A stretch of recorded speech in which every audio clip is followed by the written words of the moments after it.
Welcome to a new video on the Photography Minimalist.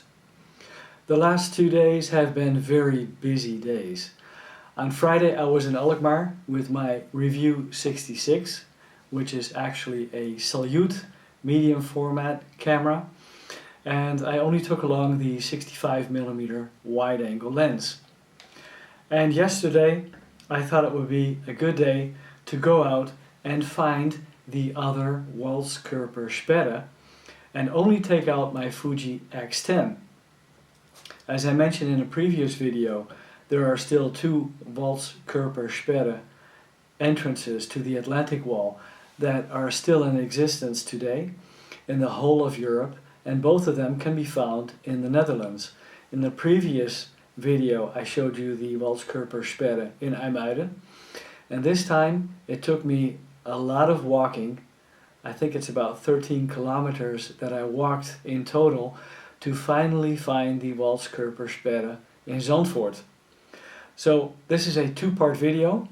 First I'm going to be taking you to Zandvoort with the Fuji X10. It's a short video with a little bit of video footage and a few photos that I took with the Fuji. And it's all in black and white. Also the video is in black and white, in keeping with the dark subject matter. After that we'll go to Alkmaar, where I'll shoot a roll of film in the Salyut or the Revue 66, and that turned out to be quite a challenge, and I'll tell you a little bit more about that later on in this video. So let's go to Zandvoort first.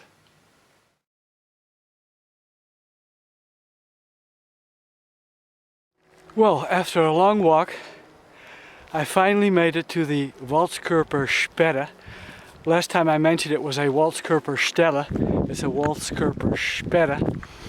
And this one is in Zandvoort, the only other one still remaining in Europe. And I also see an interesting bunker. So let me take you through the Walzkorpersperre in Zandvoort.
So now it's time to go to Alkmaar with my Revue 66. Alkmaar is actually a very interesting city. It's a very old Dutch city, and it was first mentioned in the 10th century. So we're talking about 1,000 years of history. And in 1254 Alkmaar received city rights, and in 1573 they fought off the Spanish. But before I show you some video footage and the photos of Alkmaar, I would like to tell you the challenges that I bumped up against using my Revue 66. The biggest challenge being something that I could only discover after developing the film, and that is the fact that I have a light leak in the film back that I was using on Friday taking these photos in Alkmaar. And that meant that the first 4 photos of this film rendered useless. They're very foggy due to this light leak. So I was left with 8 photos, and I knew that I ruined one of the photos myself so I can eventually show you 7 photos which I was able to achieve with the Revue 66. I took all the photos on the newly acquired Manfrotto 190B, on which I made a video about just a few days ago, all with the wide-angle 65mm lens, and in general I used 1/60th or 1/25th of a second and only aperture 8 or aperture 11. So then you get a little bit of a feel how I've been using this camera. The first photo I want to show you is of a very famous house in Alkmaar called the House with a Cannonball. And it is not based on historical facts, so it is actually a myth. It was said that the Spanish shot a cannonball through a window of this house and ruined a spinning wheel and a table. But that turned out to be a myth. Even so, the cannonball that was shot by the Spanish in 1573 was fixed to this house, and that for that reason it is a very famous house in Alkmaar. I also want to show you this photo first because from my point of view it is a very poor composition. It was a very difficult location to get a good composition, but even so it turned out for me to be a very poor composition, so I was absolutely not satisfied. I did make a crop so you can see the cannonball which is fixed to the building, and that will show you what is capable when using medium format cameras, and it also immediately shows you the quality of this lens and camera combination. It is a very good crop to use. So that's the main reason to show you this photo first. It immediately shows you the lens quality. After that we'll go through quite some video footage of Alkmaar and the 6 remaining photos that I was able to take. So let's do that first, and then I'll come back to you afterwards.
So, all in all, what is my conclusion with regards to the Revue 66?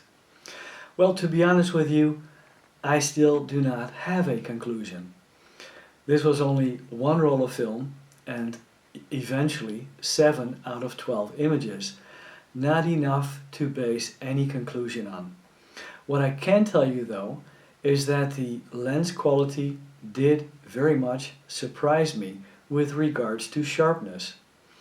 I do sense a little lack of contrast, so the photos that I've been showing you have been adjusted with regards to contrast and levels in Lightroom, but it is promising as far as I'm concerned. I was expecting less quality, but that's absolutely not the case. And I do have to say that my Manfrotto tripod held up perfectly. So I need to come back to this Revue 66 again. Something to be continued. I hope you enjoyed the video. If you have, give it a thumbs up. If you haven't subscribed yet, you're more than welcome to do so to keep up with all the videos that I'm going to be bringing out. Thanks again, take care, see you soon.